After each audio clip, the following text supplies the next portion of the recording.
شیرازیا چطور میتونید انقدر باحال باشید؟ چطور میتونید انقدر انرژی مثبت باشید؟ اصلا به نظر من هر کس حداقل تو زندگیش یه دوست شیرازی باید داشته باشه. دوست شیرازی مثل تراپیست عمل میکنه. این ژلوفن که میگن دقیقا همین دوست شیرازیه. بعضی میگن شیرازی ها تنبلن، اصلا هم اینطوری نیستش.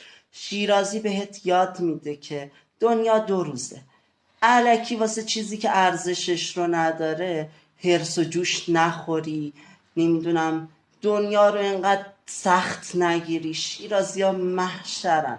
من قبلا فکر میکردم که باید طرف اصالتا شیرازی باشه. نه، ببین طرف خارجیه ولی تو شیراز به دنیا اومده، بزرگ شده. بازم مثل این شیرازی ها باحال میخواد یه داستان برات تعریف کنه، انقدر قشنگ تعریف میکنه که دلت میخواد.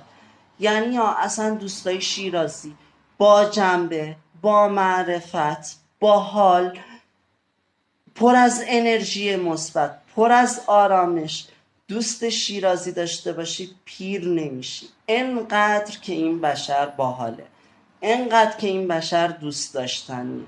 هر چی بگم کم گفتم دیگه، خودتون فکرشو بکنید دیگه اصلا چی هستن اینا.